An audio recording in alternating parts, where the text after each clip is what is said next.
Tapos, yan gulay guys. Nag-order siya ng atay ng manok, saka baboy.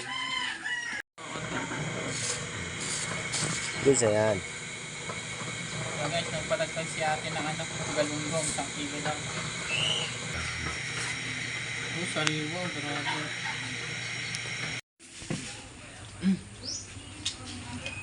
Okay, oh.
Guys, nag-order sa atin si ate. Suki natin. Halagang 800 plus to. Mga sir. Yan. Isang buong manok. Tapos ito, pinagayat yung manok. Tapos, yan gulay guys. Nag-order siya ng atay ng manok, saka baboy. Yan. So ito, pinachop niya.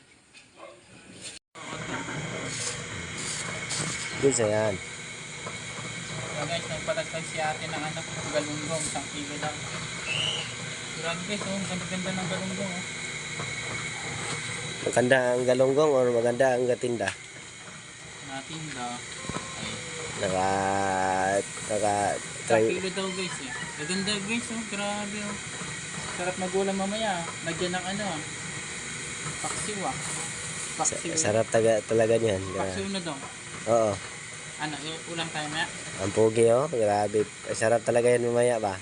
Ay, may dadaanan po naman. Sarap talaga niyan oh, may dadaanan pa naman kami mamaya. Tingnan mo lang. Ano naman ganyan daw? Ano bang sinasabi ko? Siyempre may dadaanan tayo, may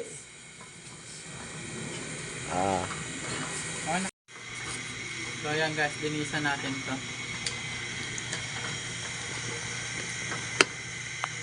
Ang kilo to, medyo matagal-tagal to guys. Nasa yun lang.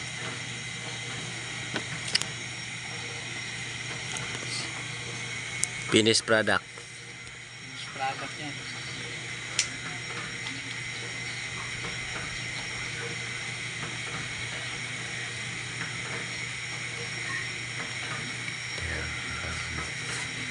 Oh, sariwa, grabe.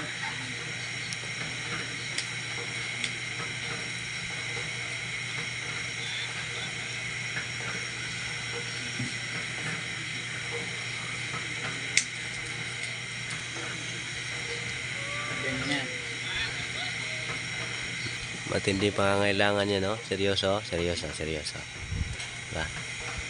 Kailangan talaga yan, ano? Kailangan ng financial.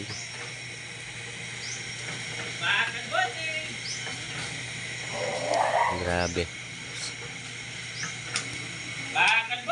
Grabe ang sipag talaga niyan. Halos araw-araw magtrabaho ba? Halos hindi nilang matulog sa katrabaho. Ganyan yan. Siya tingnan mo yung mukha.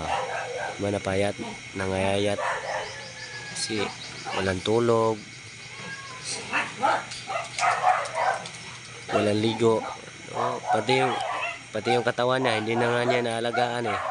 Dahil sa kakatrabaho niya. Wala pa yung liko. Ano lang.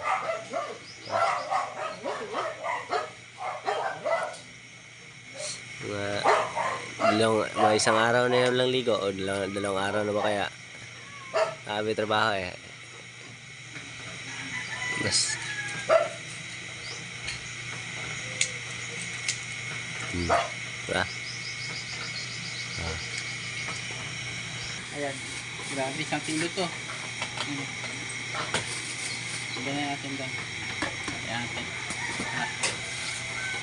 Bali, 1,000.